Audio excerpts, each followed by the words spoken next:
Ah, bienvenue dans un monde où la distorsion entre les réalités se floute complètement. Tu vois, il y a des univers parallèles partout.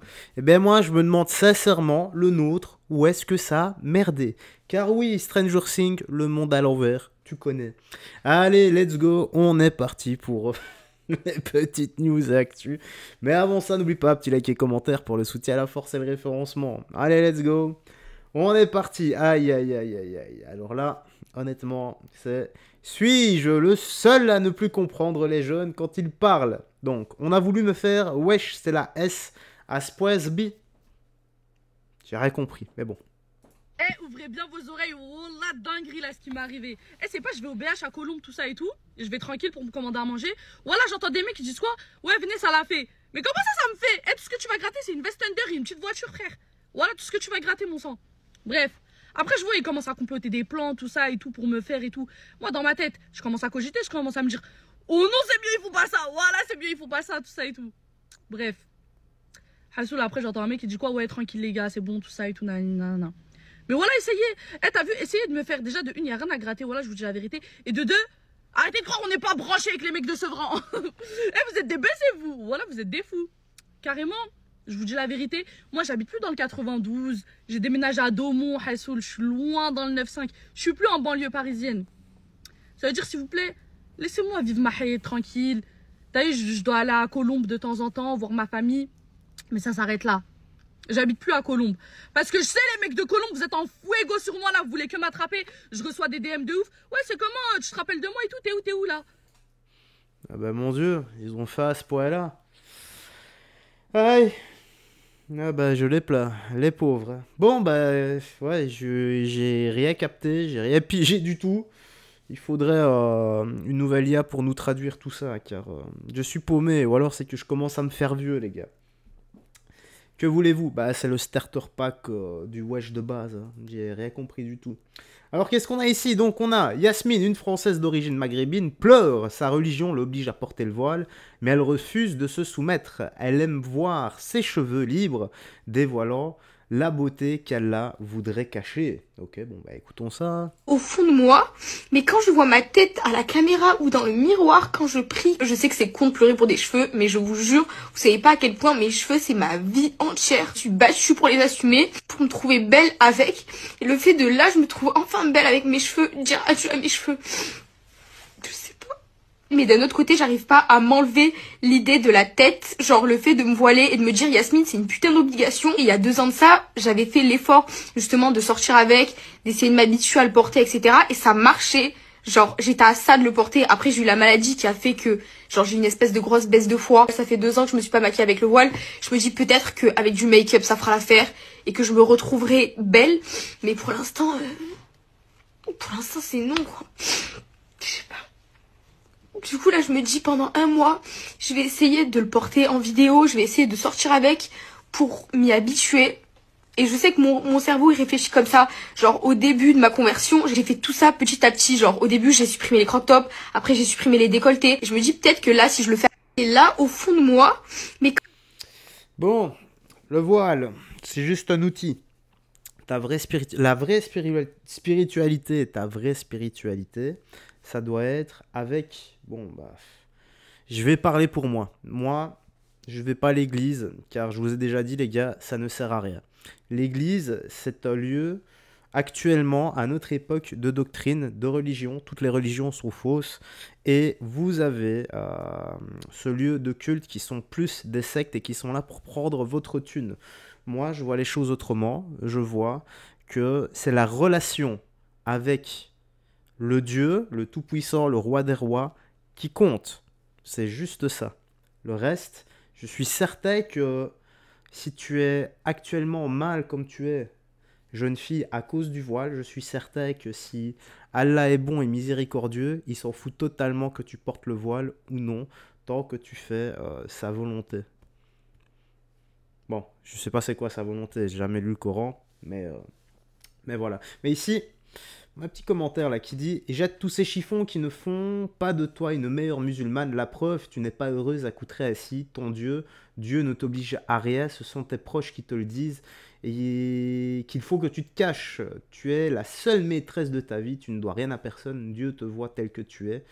Tel qu'il t'a créé, il t'a donné des cheveux, ce n'est pas pour les cacher, tout comme ton corps, du moment que tu n'es pas vulgaire, tu ne dois pas te cacher. Ben voilà, un commentaire rempli de bon sens. Donc n'oublie pas, c'est la spiritualité avant tout qui compte. Et effectivement, tant que tu n'es pas vulgaire, ça devrait passer. Voilà. Allah miséricordieux, je suis certain que tout se passera bien. S'il existe. Spoiler alerte, je vous le dis déjà les gars, seul Jésus-Christ. Jésus a dit: je suis le chemin, la vérité et la vie. Voilà. Toutes les autres religions sont fausses à 100%. Croyez-moi, ne me croyez pas. Moi, j'essaie juste de semer la petite graine pour que vous y pensez. Le reste, moi, j'ai fait mon job vis-à-vis de ça. Alors, Invivable, coupe-gorge, on n'en peut plus. Donc, cet électeur de Grégory Doucet interpelle le maire de Lyon face à l'explosion de l'insécurité et le déni de la réalité des laxistes au pouvoir. Ah bah ça, c'est très bien. Je suis juste là pour vous dire quelque chose. C'est invivable. On a 7 magasins. Écoutez, c'est devenu un coupe-gorge. Ce que vous dites, c'est bien beau, mais en attendant, c'est de pire en pire. Là, à un moment donné, on est plus que dans l'urgence. À un moment donné, tout ça, je veux bien le comprendre, je veux bien l'entendre. Moi, je fais partie des personnes qui ont voté pour vous. Maintenant, aujourd'hui, ce que je peux vous dire, c'est que c'est même pas de pire en pire. C'est invivable. C'est-à-dire que Darmanin et compagnie, il n'y a pas de problème. Vous allez préparer des choses. Et moi, je suis venu là pour pousser un coup de gueule. Excusez-moi, c'est pas. Je vous en prie, il est entendu. Je manque, non mais c'est pas fini. Je manque certes de politesse parce que je vous coupe la parole, j'en suis désolé. Mais au-delà de tout ça, monsieur, c'est invivable. C'est pas possible de continuer comme ça. C'est-à-dire que ce que vous dites, c'est beau sur la feuille et tout ça, mais la réalité, c'est qu'on n'en peut plus. Monsieur, votre message est entendu. Non, mais je suis là, moi je travaille là, je vis là tous les jours.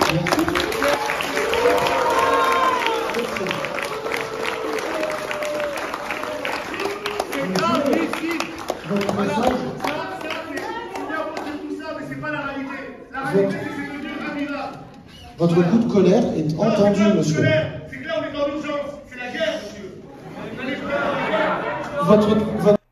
Ah, c'est clair que le peuple, lui, il vit la racaille, la délinquance et la misère au quotidien, pendant que les députés à 10, 15, 20 000 boules par mois, tous leurs avantages et leurs thunes détournées, gauche, droite, milieu, moi je les englobe tous là-dedans, la politique, tu connais, tu sais bien, eh bien, eux sont dans leur pavillon avec leurs agents de sécu et leurs 36 propriétés en location. Voilà, ils savent pas c'est quoi, eux, crever la dalle à partir du 10 du mois, comparé à la majorité des Français et des Européens. Voilà, un message puissant et criant de vérité. Encore une fois, que devons-nous faire? Bonne question. Déjà, peut-être avoir un parti qui lutte excessivement pour le pouvoir d'achat et qui lutte également pour plus de sécurité dans les rues, qui réforme tout ce qui est prison, moins de laxisme judiciaire, voilà, qu'on craque dedans et que pour tous les prisonniers, travaux forcés de 7 jours sur 7, 12 heures par jour, de 8 à 20 heures, voilà. Et pas payé, hein. Comme ça enrichit l'État encore plus. Allez, on va finir par cette petite vidéo ici. On a quoi? Donc, dossier sociétal. Donc, des femmes qui ont peur, mais qui s'équipent pour se défendre. Donc, éviter de la bousculer, même accidentellement. Ok. Voyons ça. Donc là, il est 23h30. Je sors ma chienne pour qu'elle fasse ses besoins le soir.